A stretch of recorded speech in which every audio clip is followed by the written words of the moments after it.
आइए प्रिय भक्तजन, आज भगवान विष्णु और भक्त त्रिलोकीनाथ की कथा सुनाने जा रहे हैं। आप सब ध्यान से सुनिएगा, बहुत ही ज्ञानवर्धक कथा है। अब देखिए, सबके साथ मेरे भगवान जी गोपाल जी भी कथा सुन रहे हैं और झूला झूल रहे हैं। तो किसी नगर में एक बालक का जन्म होता है सोनार परिवार में। बालक बचपन से ही बहुत ही मेधावी, तेज और सुंदर होते हैं। जब उनके माता पिता उनका नाम त्रिलोकीनाथ रखते हैं। बालक जब बड़े हो जाते हैं तो उनकी विवाह शादी भी हो जाती है और वे अपने पिता के साथ ही बिजनेस में सोनार का काम करने लगते हैं। उन्हें बड़े होकर वो बहुत धन अर्जन करते हैं, बहुत नाम होता है, बहुत बड़े लोगों में उनकी प्रतिष्ठा बनती है। लेकिन बहुत दिन जब हो जाती है और उन्हें कोई बच्चे नहीं होते हैं तो उनको संसारिक सुख से मन हट जाता है, क्योंकि उन्हें कोई संतान होता नहीं है। तो अब धन अर्जन करना, पैसा कमाना उन्हें अच्छा नहीं लगता है। तो एक तपस्वी संत के पास जाते हैं और बोलते हैं कि बाबा जी, मुझे अब धन अर्जन करने में मन नहीं लगता, इसलिए आप कोई एक ऐसा उपाय बताइए जिससे हम भगवान में मेरा मन लगे, भक्ति हो। तो संत जी बहुत खुश हुए, बोले बहुत अच्छी बात है, आप गीता का रोज़ एक अध्याय पढ़ लिया करो। इस पर वो बोले, त्रिलोकीनाथ बोले कि बाबा जी कोई साधारण सा काम बताइए ना जिससे चलते फिरते हम कर लें। तो अच्छा तो आप रामायण पढ़ लिया करो, 5 दोहाई पढ़ लिया करो। बाबा जी कुछ और इसे भी साधारण हो तो बता दीजिए। तो बोले फिर आप कथा सुनो, भगवान का नाम जाप करो, भजन करो। तो बोले हाँ ये हो जाएगा, ये तो चलते फिरते ही हो जाएगा। तो बोले हाँ ये हो तो जाएगा, पर इसमें भी नियम है, झूठ नहीं बोलना है, किसी की बुराई नहीं करनी है और पराई स्त्री को नहीं देखनी है। बोले ठीक है, हम ही काम करेंगे, सब करेंगे। घर आए और अपने पत्नी से बताते हैं कि देखो आज से हम सोने का काम नहीं करेंगे, सोना का बिजनेस, जेवर बनाना का काम नहीं करेंगे, क्योंकि उसमें लालच है, ज़्यादा पैसे का लेन देन इधर उधर होता है। हम केवल चांदी का बिजनेस करेंगे जिसमें पायल बिछिया बनाएंगे। उसमें क्या है कि हम किसी पराई स्त्री को भी नहीं देखेंगे तो उनका केवल पैर देखेंगे। इसलिए हम, पत्नी बोली ठीक है, आपको जैसा अच्छा लगे वही कीजिए। और वो भगवान का भजन करते रहते थे, नाम जप करते रहते थे, कथा सुनते थे। तो उनकी अंदर की आत्मा और ही शुद्ध हो गई। अब वो किसी से मिलते जुलते भी नहीं थे, बात भी नहीं करते थे, तो किसी की बुराई भी नहीं होती थी। किसी शादी आटी पार्टी विवाह में निमंत्रण में जाना भी बंद कर दिए, क्योंकि वहाँ जाएंगे तो इसकी उसकी बातें होगी। अब उनके समाज के लोग को बहुत बुरा लगने लगा कि तो बहुत घमंडी हो गया है त्रिलोकीनाथ, बुलाने पर भी नहीं आता है, ऐसा कहने लगे सब। अब उनको सबको, उनके समाज वाले लोग को बहुत ईर्ष्या होने लगी उनसे। इसी बीच उस नगर के जो पहले राजा होते थे ना, तो उसी बीच जो वहाँ के नगर के राजा थे, उनकी बेटे की शादी थी राजकुमार की। तो सभी सोनार की बैठक बुलाई और बोले कि बताओ इसमें से कौन व्यक्ति है जो सबसे अच्छा जेवर बनाएगा, राजकुमार की शादी है, जो जेवर अभी तक मार्केट में नहीं आई है। तो सब ने सोचा त्रिलोकीनाथ बहुत बनता है, अपने आप को बुलाने पर भी नहीं आता है, देखो यहाँ भी नहीं आया है, उसी का नाम लिख देते हैं, जब अच्छा जेवर नहीं बनाएगा तो राजा जी उसको दंड देंगे। ये सोच के सब ने उनका नाम लिख दिए। राजा जी बोले कौन है त्रिलोकीनाथ? सिपाही को बोले जाओ ले आओ, कौन है? सिपाही आया, बोले चलिए चलिए आपको राजा साहब बुलाए हैं। बोले कि क्यों? वहीं चल के पूछ लेना क्यों बुलाए हैं। वो आए, जी हजूर क्या बात है राजा साहब बताइए। तो देखो राजकुमार की शादी है, 5 केजी सोना लो और खूब सुंदर जेवर बनाना, ऐसा बनाना जो अभी तक मार्केट में नहीं आया हो। बोले हजूर अब तो हम सोने का काम करता भी नहीं हूँ, सब बेच दिया हूँ, सब मशीन वगैरह हटा दिया, अब तो मैं केवल चांदी का काम करता हूँ।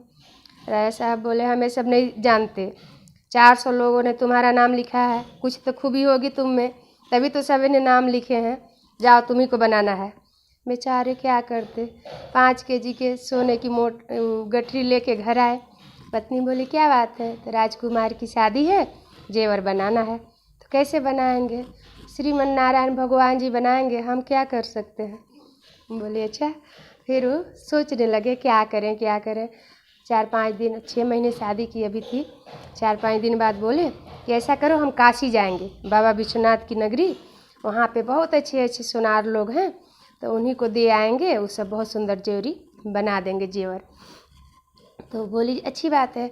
अब उनके लिए रास्ते के लिए खाने पीने का बना दी। तो चल दिए श्रीमन नारायण नारायण लक्ष्मी नारायण। वहाँ पहुँच गए बाबा विश्वनाथ की नगरी।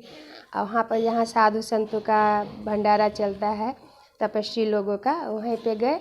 उनके मैनेजर जो होते हैं उनके पास, निर्देशक के पास, बोले कि ये सोना लीजिए और सब साधु संत महात्माओं का भंडारा कराइए। वो जो मैनेजर थे बहुत खुश हुए, लगता है बहुत बड़े आदमी सेठ जी हैं।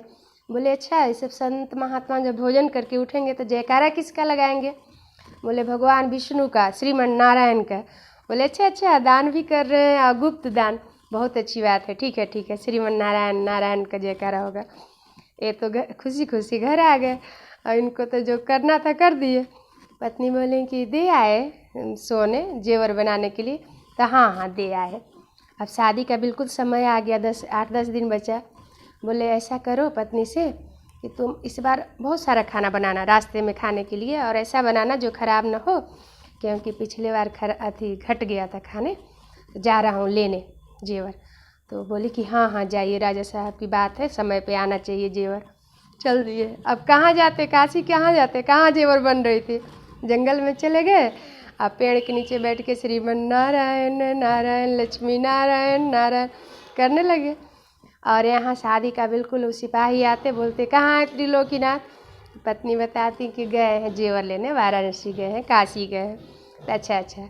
अब बारात जाने का दिन आ गया और ये तो आए ही नहीं जेवर लेके। फिर आए सिपाही, बोले कि राजा साहब बोले हैं कि चलो तुम उसको बंदी बना लो पत्नी को, और घर को तोप से उड़ा दो, क्योंकि वो भाग गया, उसका आता पता तो है नहीं। अब ये तो रोने लगी उनकी पत्नी, बहुत रोने लगी। और सब बोले कि घर को तोप से उड़ा दो। तभी एक गठरी में जेवर लिए हुए बिल्कुल त्रिलोकीनाथ के जैसा एक व्यक्ति आए। क्यों भाई, क्यों परेशान हो? गए तो थे जेवर लेने, आ ही तो गए। सबने देखा, बहुत खुश हुआ, पत्नी भी बहुत खुश हुई। चलो बारात जाना है, राजा साहब की लेट हो रही, चलो। सब लेकर जल्दी से राजा साहब के पास आ गए। वहाँ जब गठरी खुली तो इतने चमक, इतनी सुंदर जेवर देख के सब चकित रह गए। बोले वाह, तुम तो बहुत अच्छे इंसान हो, इतने अच्छे जेवर कहाँ से बनवा के लाए? काशी से लाया हूँ महाराज। अरे वाह, बहुत अच्छा। चलो तुम भी बारात चलो, राजकुमारी रानी का जेवर तुम ही पहनाओगे, सजाओगे। इतने सुंदर जेवर तो हम लोग देखे ही नहीं थे। अब भगवान जी भी बारात गए, भक्त के चलते लेके सब चले गए। इधर त्रिलोकीनाथ सोचे कि पता नहीं सब पत्नी को मार दिए, घर जला दिए, क्या किए, चलो अब देख आते हैं, क्योंकि अब तो शाम हो गई, रात हो गई, बारात चली गई होगी, जो हुआ होगा। पहले पत्नी को तो देख लें, पता नहीं जीवित है भी या नहीं। आए तो बोले, देखे कि पत्नी तो जीवित है। तो पत्नी बोली, अरे आप तो राजा साहब के यहाँ गए थे, बारात गए थे, आप कहाँ से आ गए? तो अरे हम कहाँ बारात गए हैं, वो तो भगवान ही, मेरे भगवान विष्णु आए होंगे, हम जा रहे हैं मिलने, कह के दौड़ते हुए भागे कि हम भी जा रहे हैं, भगवान जी मेरे ही हैं आए। वो समझ गए कि तो भगवान जी का ही लीला है। जब गए तो सबको पता चला कि बारात में गए हैं। वो बोले, अरे त्रिलोकीनाथ यहाँ है, वो कोई और है? ये बोले हाँ चलो हम लोग को दर्शन करने, वो तो भगवान ही है। सब भागे बारात में वहाँ जाने के लिए। भगवान जी को पता चल गया कि ये खबर फैल गई कि त्रिलोकीनाथ दूसरा कोई है, हम अलग है। भगवान जी तो गायब हो गए। अब वो तो श्रीमन नारायण नारायण, मेरे भगवान हमें दर्शन भी नहीं दिए, मेरे भगवान लगे करने। इधर जब राजकुमारी को पता चला कि तो भगवान जी आए थे हमारे जेवर लेकर, वही हमको सजाए पहनाए, तो वो आगे चल के वो बहुत बड़ी साध्वी बनती हैं और संसारिक झमेले में वो नहीं पड़ती है, बहुत अच्छी रानी रहती हैं।